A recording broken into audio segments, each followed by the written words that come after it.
Hey friend, and welcome back to my channel. It is your creative word makeup artist pal Cat Sketch to bring you guys a vampire makeup look. Not just any vampire makeup look, but the one known as the undying one. The Baron, or the head vampires from the TV show What We Do in the Shadows, which recently premiered with a brand new season, and I thought I would celebrate this amazing show and tell some creepy cryptid stories. I consider a vampire a cryptid while turning into this amazing vampire. So let's get started. One night I was driving home at around 2 a.m. and this tiny white creature, probably as tall as a Pringles can, though maybe a little bit smaller, walked across the road in front of my car. I couldn't believe what I saw, so I called my then boyfriend and frantically described the creature. He told me that it sounded like the Fresno Nightcrawler. And when I got home and looked it up, that is exactly what it looked like. I had never heard about this before. I do not live in California, not even close. I still have no clue what it was. Some more details about what I saw, because I hadn't thought about this in a while, but now it's coming back to me. The bottoms of its legs ended in what looked like flowy bits of ribbons, and it was almost translucent. I could almost see the road through this creature. It walked at a kind of jaunty pace, just like a person might walk. The best way to describe it is like super steppy walk that dwarves from Snow White may make, or Mickey Mouse does sometimes. I slowed my car down but was afraid to stop it completely, and the thing disappeared as my car went through it. Honestly, it was kind of cute that I wasn't even scared, but I was shaken up by having seen something like this, and I hope this helps. This next story is deep in Alaska. I was on a ferry for a school softball trip off of Kodiak Island in Alaska in 2014. I was 18 years old. A whole bunch of us had snuck up to the deck around 11 p.m. to watch the waves and smoke cigarettes and weed, and generally be teenagers on a boat without supervision. It was 11 p.m. in May in Alaska, so the sun was thinking about setting, but it was still bright outside. So we're just doing our thing, and we notice a pod of orcas swimming with the ferry's wake, which is very cool, but not like unusual. If you're familiar with the dimensions of an orca fin, you know that they're about 4 to 6 feet in height, and they look like big black spikes coming out of the water. They travel and hunt in pods of anywhere between 15 to 40 whales, apex predators, the beautiful demon murderers of the sea. They're total assholes on top of the food chain. So we saw a pod of orcas, counted them to be around 10 or 15, with some babies scattered in there. They're very fun to watch. Took them a good 30 minutes to all go by us. We tried to get pictures, but it was just too dark. It was just dark enough, actually, that our phone cameras weren't very good. Another 30 or 40 minutes go by, and we're all pretty much sober up, and it's about to get dark, and we're cold and sleepy, and about ready to go in. No more orcas, haven't seen one for like a half an hour. And then one of my JV girls spots another one. So we turn and look. But one dorsal fin is immediately followed by another, and another, and another, and then two more, and then two more after that, in two separate rows. And they're taller, like by a lot, and jagged, like some have whole chunks torn out of them. And they're like 8 to 10 feet high, and they're all attached to one creature that we could just barely see. Its back slicing through the water, covered in these rows of spikes, and it just keeps coming. This thing is like 20 to 30 feet from the ferry, running parallel to it. So we're all just transfixed. There are like 9 to 10 of us, and no one is saying a word because we all turn to look at a whale. And we are now watching something that's like horrifically, terrifyingly, obviously not a whale. Someone tries to take a picture, but it's just too dark at that point.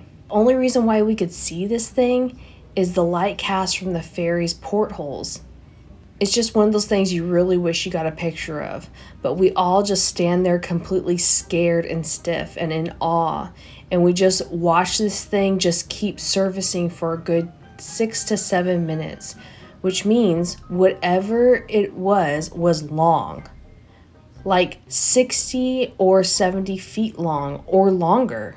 And covered in enormous spikes. Spikes that looked like they won thousands of battles with God knows what. It took what felt like an eternity for us to say anything after the last of it disappeared back into the strait.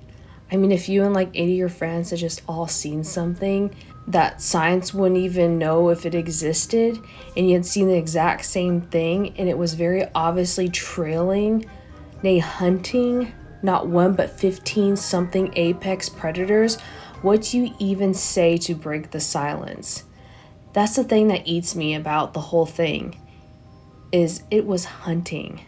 It was following them. It was literally hunting about 60 tons of toothy, angry, intelligent apex predators. Every once in a while, one of us will hit another one up and check in like, do you remember this? Was I hallucinating? Did we all see the same insane, worldview melting, terrifying thing that night? And the only reason I know we did is because none of us talked about it after that. Not during the trip, not after, not to any of our friends, because how do you even tell someone about something like that? Now we have almost 10 years between us and the night that I assume some of them have probably told people. I know I tell people because I've seen a lot of stuff in Alaska. And I'm that type of person. And also because there's a very rich history among Native Alaskans of something that lives and hunts in the waters around Kodiak. And it's important to tell this story because someday it's going to eat a little too much plastic and no one will ever watch it hunt a pod of orcas from a boat ever again.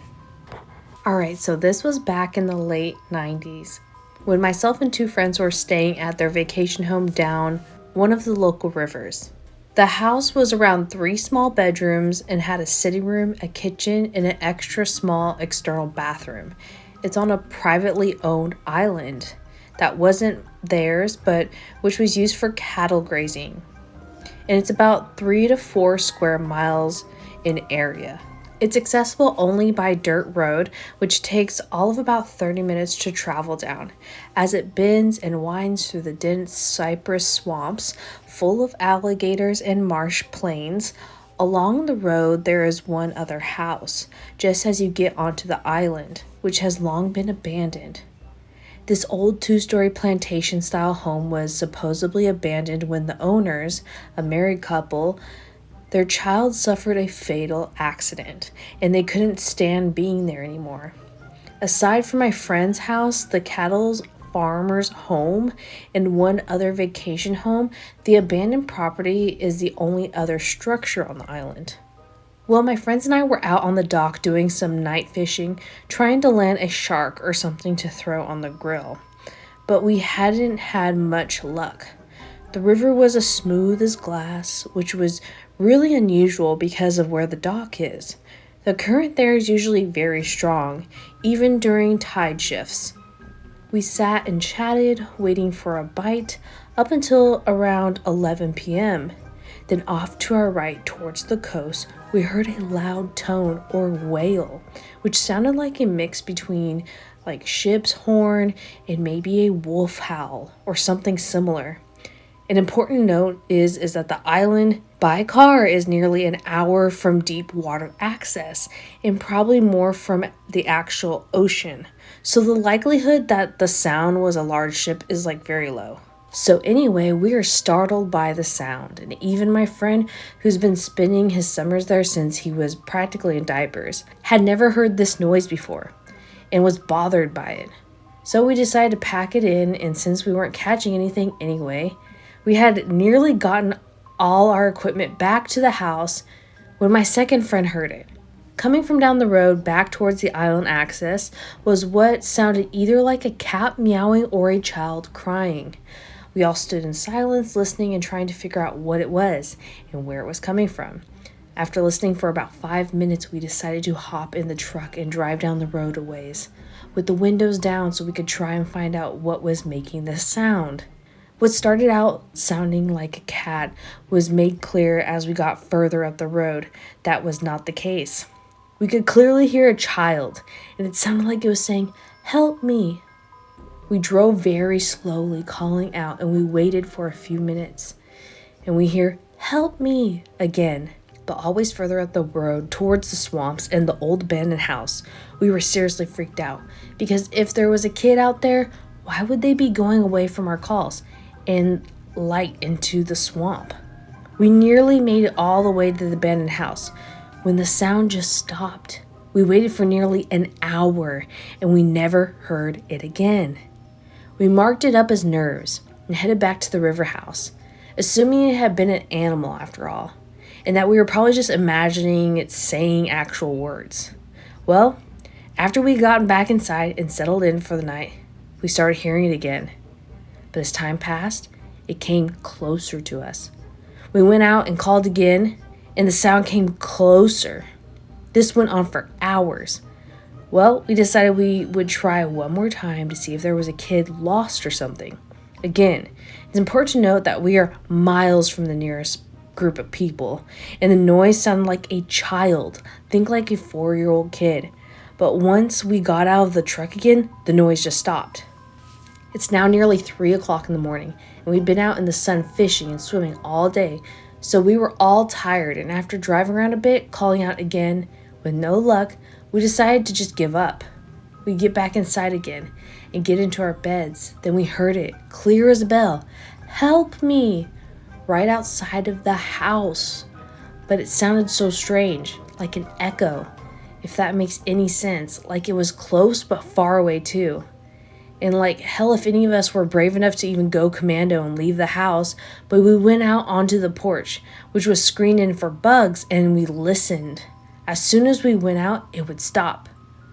We would go back to our beds and it would call out again, but in a different location outside of the house we were staying in, and it circled the house calling all night. We all slept in the living room, but to be honest, there wasn't a lot of sleep happening. In the morning, we went out and looked for tracks around the house, as the foundation is basically sand. There wasn't a mark, no prints, animal or otherwise, and the best to my knowledge is this never happened again to my friend or any other visitors. To this day, we don't know what we heard.